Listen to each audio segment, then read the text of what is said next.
Welcome learners.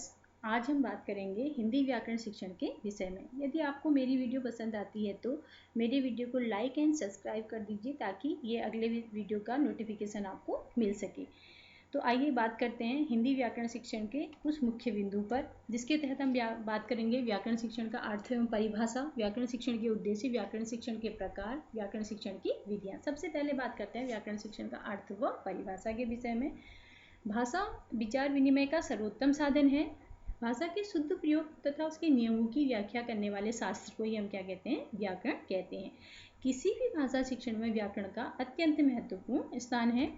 व्याकरण शब्द की उत्पत्ति जो है बी प्लस आ प्लस क्र प्लस लुट प्रत्यय के योग से हुई है। महर्षि पाणिनि ने अष्टाध्याय में व्याकरण को शब्दानुशासन कहा है, अर्थात वाक्य में शब्दों के स्थान का ज्ञान व्याकरण के द्वारा ही होता है। जैगर ने प्रचलित भाषा संबंधी नियमों की व्याख्या ही व्याकरण है, ऐसा कहा। नेक्स्ट है व्याकरण शिक्षण के उद्देश्य। व्याकरण शिक्षण के उद्देश्य के तहत हम बात करेंगे ज्ञानात्मक उद्देश्य की। ज्ञानात्मक उद्देश्य के तहत विद्यार्थी को साहित्य की विभिन्न विधाओं का ज्ञान कराना, जैसे मूल ध्वनि, समूह, शब्द योजना, शब्द शक्ति, छंद, अलंकार और रस के साथ साथ शब्दों का सही रूप और वाक्य रचना के नियम तथा विराम चिन्ह आदि का ज्ञान विद्यार्थी को कराया जाता है। दूसरा है कौशलात्मक उद्देश्य। भाषाई कौशल है सुनना, बोलना, पढ़ना, लिखना। कौशलात्मक उद्देश्य के अंतर्गत विद्यार्थी को लिखने में भाषा के साहित्यिक रूप का प्रयोग, शब्द सूक्ति, मुहावरे तथा लोकोक्तियों का प्रसंग के अनुकूल उपयोग करना सिखाया जाता है। रुच्यात्मक उद्देश्य के तहत विद्यार्थी को शुद्ध व साहित्यिक भाषा सीखने व प्रयोग करने की रुचि उत्पन्न उसके अंतर्गत की जाती है। अभिवृत्त्यात्मक उद्देश्य के अंतर्गत सर्वमान्य व साहित्यिक भाषा के प्रति सम्मान व भाषा की समीक्षा करने योग्य विद्यार्थी को बनाया जाता है। अगला है व्याकरण के प्रकार। व्याकरण के प्रकार के अंतर्गत सबसे पहले हम बात करेंगे शास्त्रीय या सैद्धांतिक व्याकरण की। इसमें वाक्य रचना, ध्वनि, स्वर, व्याकरण के नियमों व सिद्धांतों को विशेष महत्व दिया जाता है। नंबर 2 व्यवहारिक व्याकरण। व्यवहारिक व्याकरण का कॉन्सेप्ट जो है वो चॉम्स्की ने दिया था।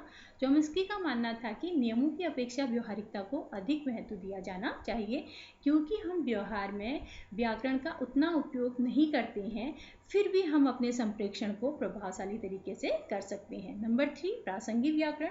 प्रासंगिक व्याकरण के अंतर्गत शुद्ध स्पष्ट अभिव्यक्ति पर अधिक बल दिया जाता है। इसे हम एक प्रकार का ऑफिशियल लैंग्वेज भी कह सकते हैं। जैसे आपने देखा होगा, हम कोई एप्लीकेशन लिखते हैं या कोई लेटर लिखते हैं, उसमें हम शुद्ध साहित्यिक भाषा का उपयोग करते हैं। फिर अगला है व्याकरण शिक्षण की विधियाँ।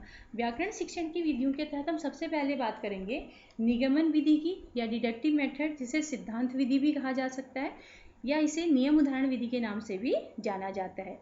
व्याकरण शिक्षण के लिए प्राचीन समय में इसी प्रणाली का सर्वाधिक उपयोग किया जाता था, जिसका मुख्य कारण था कि उस समय संस्कृत भाषा का प्रयोग होता था और संस्कृत में पहले व्याकरण के नियमों को रटाया जाता है। इस विधि में सबसे पहले विद्यार्थी के सामने सिद्धांत प्रस्तुत किया जाता है, उसके बाद नियम को स्पष्ट करने के लिए उदाहरण प्रस्तुत किए जाते हैं। इस विधि के कुछ सोपान हैं: नियम, उदाहरण और संश्लेषण। नियम के तहत जैसे हमने यहाँ पर संज्ञा की परिभाषा विद्यार्थी के सामने रखी है, फिर उस परिभाषा से उदाहरण विद्यार्थी के सामने प्रस्तुत किए हैं और फिर उदाहरणों से विद्यार्थी को कहा गया है कि आप संज्ञा शब्दों को छांटिए, यानी कि निगमन में नियम, उदाहरण और फिर उसके बाद संश्लेषण करके विद्यार्थी के सामने प्रस्तुत किया जाता है। निगमन विधि के अंतर्गत हम पढ़ेंगे सूत्र विधि और पाठ्यपुस्तक विधि, क्योंकि यह विधि भी निगमन विधि के ही समान है। अब बात करते हैं निगमन विधि के शिक्षण सूत्रों की। निगमन विधि के 5 शिक्षण सूत्र हैं। नंबर 1 अमूर्त से मूर्त की ओर, नंबर 2 सामान्य से विशिष्ट की ओर, नंबर 3 अज्ञात से ज्ञात की ओर, नंबर 4 नियम से उदाहरण की ओर, नंबर 5 कठिन से सरल की ओर। निगमन विधि के कुछ गुण हैं। इस विधि में से पाठ्यक्रम समय से पूरा किया जा सकता है और पाठ्यपुस्तक का निर्माण भी निगमन विधि के आधार पर ही किया जाता है। निगमन विधि जो है उच्च स्तर के लिए उपयोगी है, परंतु निगमन विधि के कुछ दोष भी हैं जो इस प्रकार हैं। निगमन विधि जो है अध्यापक केंद्रित विधि मानी जाती है, क्योंकि यहाँ पर अध्यापक पहले नियम प्रस्तुत कर देता है, विद्यार्थी उसको रटता है। यह मनोवैज्ञानिक विधि है और इसमें विद्यार्थी की खोज की प्रवृत्ति को विकास नहीं होता है, रटने की प्रवृत्ति को बढ़ावा मिलता है और इसके द्वारा सिखा गया ज्ञान विद्यार्थी का स्थायी ज्ञान नहीं होता है, क्योंकि वह रटन प्रवृत्ति पर होता है और इससे विद्यार्थी में तार्किक सत्ताओं का विकास भी नहीं होता है और प्राथमिक स्तर के लिए यह विधि बिल्कुल भी उपयोगी नहीं है। अब फिर हम बात करेंगे सूत्र विधि की। सूत्र विधि में अध्यापक विद्यार्थी के सामने व्याकरण संबंधी कुछ सूत्र रख देते हैं और विद्यार्थी बिना समझे उनको याद कर लेते हैं। फिर नेक्स्ट है पुस्तक विधि। इस विधि में छात्र को व्याकरण के नियमों को याद करने के लिए पुस्तक दे दी जाती है। उस पुस्तक में व्याकरण से संबंधित प्रकरण के नियम एवं उदाहरण होते हैं। शिक्षक उन नियमों को उदाहरण के माध्यम से समझाता है। अब नेक्स्ट है आगमन विधि। आगमन विधि को इंडक्टिव मेथड भी कहा जाता है। आगमन विधि के अंतर्गत हम पहले उदाहरण फिर नियम प्रस्तुत करते हैं, इसलिए इस विधि को उदाहरण नियम विधि भी कहते हैं। यह विधि निगमन विधि की बिल्कुल अपोजिट विधि है, क्योंकि इसमें अध्यापक विद्यार्थी के सामने पहले उदाहरण प्रस्तुत करता है और फिर उसके नियमों को स्पष्ट करता है। आगमन विधि के भी 4 पद हैं: उदाहरण, निरीक्षण, सामान्यीकरण और परीक्षण। इसमें विद्यार्थी के सामने सबसे पहले उदाहरण प्रस्तुत किया जाता है और विद्यार्थी उन उदाहरणों का निरीक्षण करता है और निरीक्षण करने के बाद नियमीकरण या सामान्यीकरण करता है और उसके बाद परीक्षण स्वरूप अध्यापक कुछ उसी प्रकार के उदाहरण विद्यार्थी को बताने के लिए बोलता है। इस विधि के भी 5 शिक्षण सूत्र हैं जो इस प्रकार से हैं: नंबर 1 स्थूल से सूक्ष्म की ओर, नंबर 2 विशिष्ट से सामान्य की ओर, नंबर 3 ज्ञात से अज्ञात की ओर, नंबर 4 मूर्त से अमूर्त की ओर, नंबर 5 सरल से कठिन की ओर। इस विधि का गुण है कि यह विधि व्याकरण की सर्वश्रेष्ठ विधि मानी जाती है, क्योंकि यह विधि बाल केंद्रित विधि है, मनोवैज्ञानिक सिद्धांतों पर आधारित है, वैज्ञानिक विधि है क्योंकि यहाँ पर विद्यार्थी स्वयं उदाहरणों की सहायता से नियम बना रहा है और यह विद्यार्थी के अंदर तर्क करने की क्षमता का विकास करती है और रटने की प्रवृत्ति को कम करती है और अध्यापक और विद्यार्थी दोनों ही इसमें सक्रिय होते हैं, तो इसलिए इसके द्वारा प्राप्त किया ज्ञान विद्यार्थी का स्थायी ज्ञान होता है और यह विद्यार्थी के अंदर समझ पैदा करती है।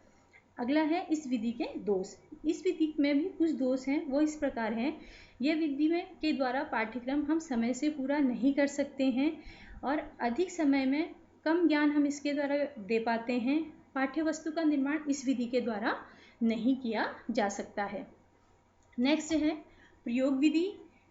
इसमें व्याकरण पढ़ाते समय छात्रों के समूह पहले उदाहरण रखे जाते हैं, फिर विभिन्न उदाहरणों में से समान लक्षणों के अंशों के कार्य एवं गुण छात्रों से कहलाए जाते हैं। अंत में उन्हीं के द्वारा कही हुई बातों के आधार पर सिद्धांत एवं नियम निकलवाए जाते हैं और फिर उन्हीं से उनका प्रयोग एवं अभ्यास कराया जाता है। नेक्स्ट है सहसंबंध विधि एवं सहयोग विधि। इस विधि में व्याकरण के नियमों को गद्य शिक्षण एवं रचना शिक्षण के साथ सिखाया जाता है। इसमें व्याकरण का ज्ञान अलग से नहीं कराया जाता है, उदाहरणों की सहायता से सूक्ष्म तथा अमूर्त तथ्यों को समझाया जाता है। इसमें शिक्षण सूत्र स्थूल से सूक्ष्म का प्रयोग किया जाता है। अगला है भाषा संसर्ग विधि। इस विधि में व्याकरण की शिक्षा पृथक रूप में नहीं दी जाती है।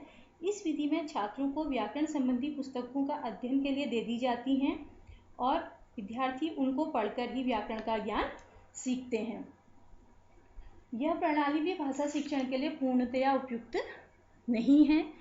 फिर नेक्स्ट है प्रत्यक्ष भाषा शिक्षण विधि।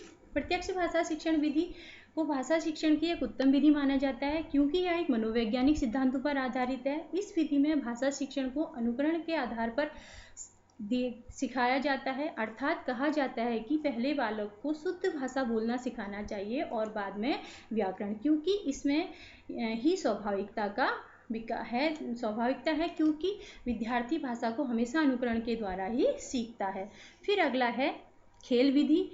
इसमें खेल खेल में व्याकरण की शिक्षा दी जाती है, जैसे विद्यार्थी को खेल खेल में शब्द भेद, लिंग भेद, वचन आदि का ज्ञान कराया जाता है। यह विधि प्राथमिक स्तर के लिए अत्यंत उपयोगी मानी जाती है। Thank you.